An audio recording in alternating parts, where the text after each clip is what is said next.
নমস্কার বন্ধুরা, জয়াস ফুড রেসিপিতে তোমাদের সবাইকে স্বাগতম। আজকে আমি তোমাদের জন্য নিয়ে আসলাম ডিম দিয়ে আলুর দম রেসিপি।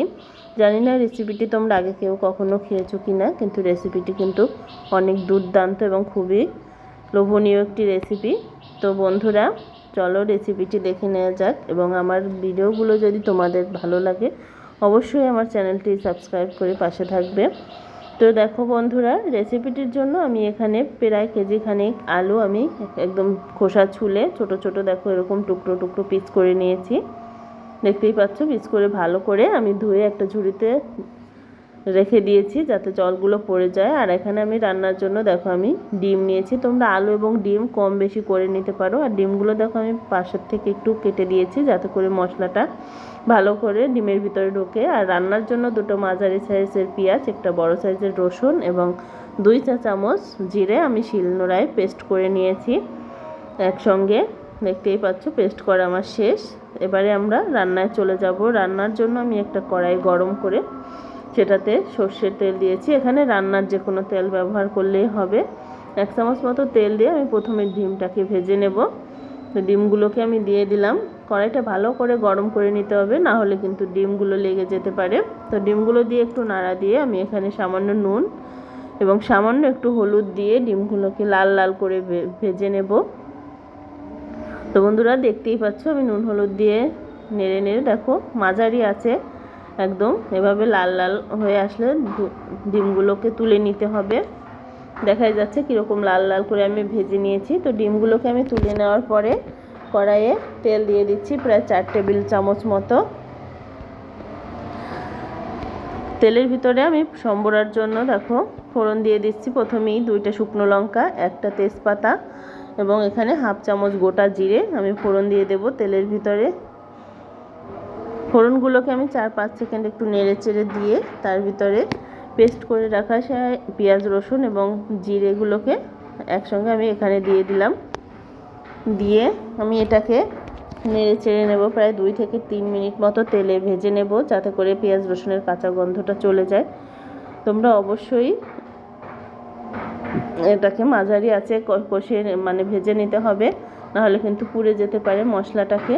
তো দেখতে পাচ্ছ আমি 2-3 মিনিট জ্বালানোর পরে এখানে 1/2 কাপ মতো জল দিয়ে দিয়েছি মশলাটাকে ভালো করে কষানোর জন্য। এখানে দিয়ে দিলাম 1 চামচের একটু বেশি হলুদের গুঁড়ো, 3.5 থেকে 4 চামচ মতো লঙ্কার গুঁড়ো। লঙ্কাটা তোমরা যে বেশি কম খাও সেরকমভাবে বাড়িয়ে কমিয়ে নেবে। আর দিয়ে দেবো স্বাদ মতো নুন। এগুলোকে সব দিয়ে আমি এটাকে ভালো করে নেড়েচেড়ে মিডিয়াম আঁচে করে কষিয়ে নেব।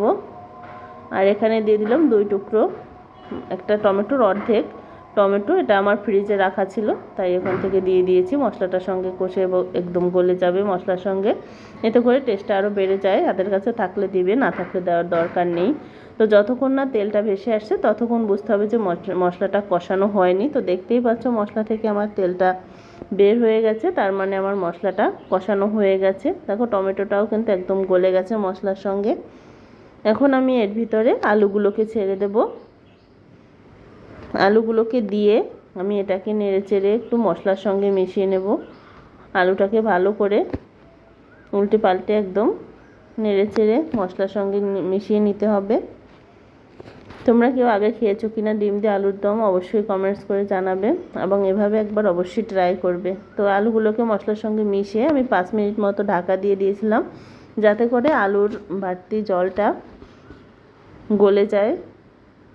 তো দেখো আমি 5 মিনিট পরে এটাকে ঢাকনটাকে তুলে নেড়ে চেড়ে দিচ্ছি। দেখতে পাচ্ছ অনেকটাই জল বের হয়েছে আলুর থেকে। আগেও কিন্তু আমি ঝুড়িতে আলুটাকে ঝেড়ে নিয়েছি জলটাকে, তাও কিন্তু অনেকটা জল বের হয়েছে। এভাবে ঢেকে দিলে কি হবে, এক্সট্রা যতটুকু জল থাকবে সবটুকুই বের হয়ে যাবে এবং কষানো যতটা ভালো হবে রান্নাটা কিন্তু ততটাই ভালো হবে। একদম সেম মাংসের প্রসেসে রান্নাটা হচ্ছে। তো দেখো আমি এটাকে ওরকমভাবে মিডিয়াম আছে আর না ঢেকে আস্তে আস্তে করে জ্বালাতে জ্বালাতে পুরো জলটাকে একদম আমি শুকিয়ে নিয়েছি। দেখতেই পাচ্ছ এখানে আর এক্সট্রা কোনো জল নেই। তোমাদের আমি নেড়ে চেড়ে একটু দেখাচ্ছি, দেখো কোথাও কিন্তু জল নেই একটু। তো কষানো আলুটা আমার কষানো শেষ। আমি দেখো আলুটা কিন্তু কষাতে কষাতে হাফ সিদ্ধ হয়ে গেছে। আমি এখানে এখন জল দিয়ে দেব পরিমাণ মতো জলটা আলুর থেকে অল্প একটু বেশি দিতে হবে, আলু সমান সমানের বেশি, যাতে করে রান্নাটা মানে জলটা শুকোতে বেশি সময় না লাগে। কারণ যেহেতু আমাদের আলুটা অনেকটাই সিদ্ধ হয়ে গেছে, তাই জলটা খুব বেশি দেওয়ার দরকার নেই। তো আলুটা আমার জলটা ফুটে আসছে, দেখো আলুর জল ফুটে উঠেছে। আমি এটাকে একটু আবার নেড়ে চেড়ে দিচ্ছি। এখানে কিন্তু আমি এভাবে ঢাকাবো না, এখন এরকম হাই হিটে আমি 5 মিনিট মতো জাল করে নেব। জলটা দেওয়ার পর কিন্তু আমি চুলোটাকে বাড়িয়ে দিয়েছি, পুরোপুরি হাই হিট করে দিয়েছে। তো দেখতে পাচ্ছ 5 মিনিট পরে এসে আমি আবার একটু নেড়ে চেড়ে দিচ্ছি। এখন আমি ডিমগুলোকে দিয়ে দেব। ডিমগুলোকে দিয়ে আমি আবার একটু নেড়ে চেড়ে দেবো। ডিমগুলো আর আলুটাকে একসঙ্গে নেড়ে চেড়ে দিচ্ছি। জলটাও কিন্তু অনেকটাই কমে এসেছে। এবার আমি এটাকে ঢাকা দিয়ে দেব 5 মিনিটের জন্য, যাতে করে আলুটা এবং ডিমটা একসঙ্গে গলে যায় এবং আলুর মানে ডিমের ভিতরে মশলাটা ভালো মতো চলে যায়। তো 5 মিনিট পরে ফিরে আসলাম। ঝোলটা প্রায় শুকিয়ে মানে মাখা মাখা হয়ে যাচ্ছে, যেহেতু রান্নাটা মাখা মাখা হবে। আর আমি দেখো চামচ দিয়ে কয়েকটা আলু একটু ভেঙে দিচ্ছি, যাতে করে মশলার মানে ঝোলটা গ্রেভি হয়। সেজন্য অবশ্যই তোমরা এভাবে করবে। তো দেখো ঝোলটা কিন্তু মাখা মাখা থাকবে, সেজন্য ঝোলটা কিন্তু আমার একদম মানে গা মাখা হয়ে আসছে। এমনিতেও আলু নামানোর পরেও একটু ঝোলটা কিন্তু কমে যায়, সেই হিসেব করে ঝোলটাকে রাখতে হবে। আর আমি এখানে দিয়েছি 1 চামচ মতো গরম মশলার গুঁড়ো আর 2টা এলাচ আমি শিলনোড়ায় থেতো করে এখানে দিয়ে দিলাম। তো রান্নাটা আমার অলরেডি প্রায় শেষ। আমি এখন গরম মশলাটাকে একটু আর এলাচটাকে নেড়ে চেড়ে আলুর সঙ্গে মিশিয়ে দেব।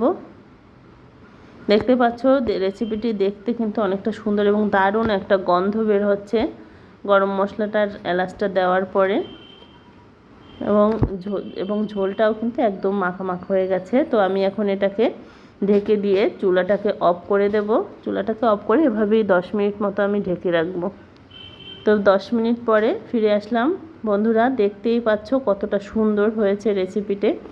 অবশ্যই এভাবে একবার চেষ্টা করবে ডিম আলুর দম। রেসিপিটি কিন্তু অসম্ভব সুন্দর হয়েছিল, এবং কেমন হয়েছে তোমাদের অবশ্যই কমেন্টসে জানাবে, এবং অবশ্যই একবার ট্রাই করবে। আশা করি তোমাদের সবার খুব ভালো লাগবে, এবং অবশ্যই আমার পাশে থেকে আমাকে সামনে এগিয়ে নিয়ে যাবে।